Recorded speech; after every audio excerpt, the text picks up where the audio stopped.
Hey Canucks fans, the Canucks remodeling of their front office staff and coaching staff continues as the Sedins now have more defined roles. I am Canuck Clay, and this is my Canucks take all in one take. It's Clay's Canucks commentary for Monday, May the 30th. If you're new, here's what you should do. Hit the subscribe button now for daily Canucks insight that's positive, timely, and trustworthy. Thanks to everyone who joined me for my live stream last night. It was great to get back into the groove of things, the Sunday, Wednesday routine. And speaking of this Wednesday, it's the first Wednesday of the month, so it's members only. So All-Star, Franchise, Hall of Fame, and Legend members I'd love to see at 10 p.m. this Wednesday for my once a month members live stream. And speaking of 10 p.m. tonight, Parker, me, Canucks After Dark, hope you join us for our weekly Monday night show.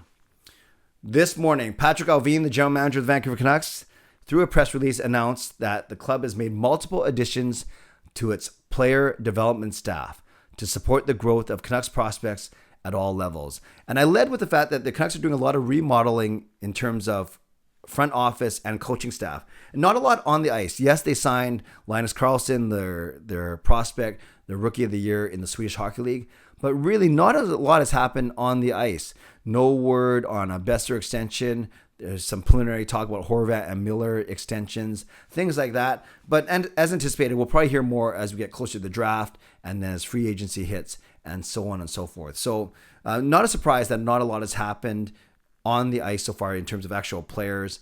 We know that Rutherford and Allvin are very methodical, very deliberate, very intentional, all those words. I'm not saying slow, very patient as they continue to get the lay of the land. But they have been quite busy when it comes to happenings off the ice, coaching personnel and staff. And it started actually during the season. So many changes. Rutherford and Allvin coming in, Castonguay, Granado, Dory, so many others. And then even since the season ended, the Canucks have let go of some scouts. They've let go of some trainers and personal human development staff. Then they also announced that Scott Walker and Kyle Gustafson not coming back behind the bench as assistant coaches. So there's a lot going on. Well, there's a lot more going on today with this announcement from Patrik Allvin. Basically, I think the biggest news is Henrik and Daniel Sedin, after spending a year as special advisors to the general manager, gaining experience, wisdom, insight, learning how a hockey club operates, they now have defined roles as they will have new roles within player development, working daily on and off the ice with young players in Vancouver and Abbotsford. I like that. Working daily with young players on and off the ice in Vancouver and Abbotsford. So the Vancouver Abbotsford is cool. Yes, you think when you look at this whole player development staff overall, when they say the player development staff is going to support the growth of Canucks prospects at all levels, it's not just the young guys in Vancouver. It's most importantly the guys in Abbotsford, the guys in junior leagues, and the guys that are playing overseas. But then we hear that Henrik and Daniel will be working daily on and off the ice with young players in Vancouver and Abbotsford. Cool. Daily. That means they're going to be very embedded in the organization, which we know they have been, on and off the ice. So I love to see the Sedins on the ice one more time, but it's not just simply working on them and mentoring them off the ice, but it's actually skills on the ice. That's really, really cool. Who else would you want to learn from besides those two guys? And then young players in Vancouver and Abbotsford. So naturally, I think it's going to be a lot of time in Abbotsford, hence the beauty of having your farm team so close. But even the young players, young prospects on the ice in Vancouver, whether they're called up or on the practice squad or healthy scratches, whatever, I think obviously this is a great move for the club, and it's going to be wonderful for Vancouver Canucks prospects. Now, joining Henrik and Daniel is a former line mate, Mikael Samuelsson. He played for 3 seasons in Vancouver. He was signed as a free agent in the summer of 2009. So he did 2009, 2010, then 2010-11, and then got traded in October of 2011 in the final year of his 3-year contract.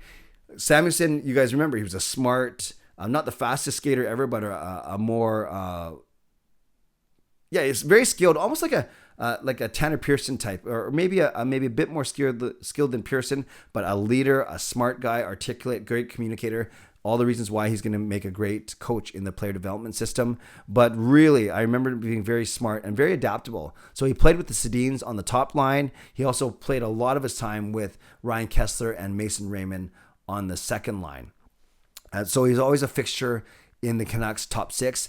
And he had his 2 highest season scoring wise with the Canucks. He had 53 points in 2009, 2010, and another 50 points in 2010, 2011. That's the year the Canucks won the President's Trophy. So Samuelsson, very smart, very good player, very skilled player.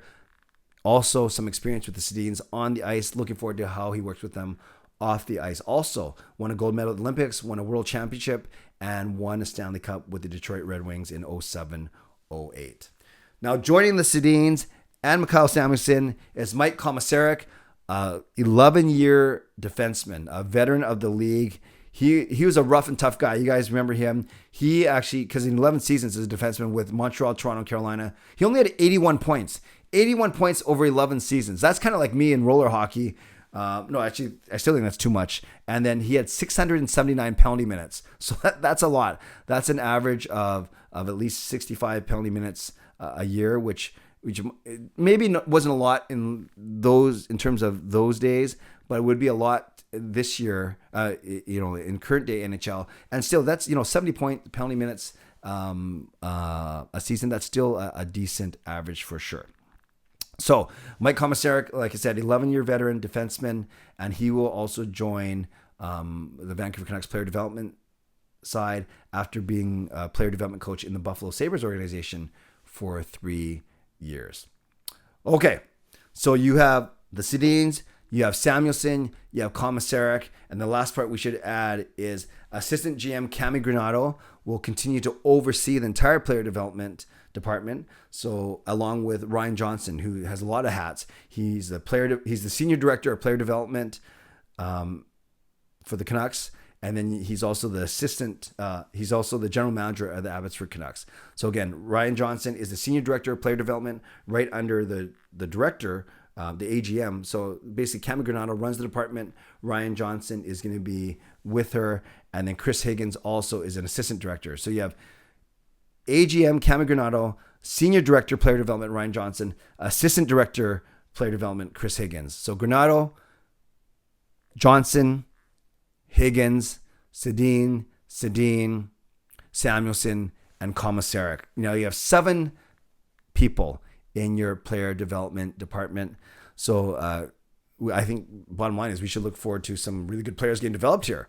Now I think it's a matter of drafting some really good prospects. So these 7 people have good prospects to work with. And there are, certainly with guys like Baines, Carlson, McDonough, Wu, Rathbone, there are Klimovich. There are certainly guys to work with, but I think we'd all agree that we're looking for the Canucks to beef up their prospect coverage in the next couple of years. So there we go, Canucks fans. The biggest news for today: the Canucks announcing changes to their player development department, highlighted by the Sedins, Samuelsson, and Komisarek joining Granado, Johnson, and Higgins.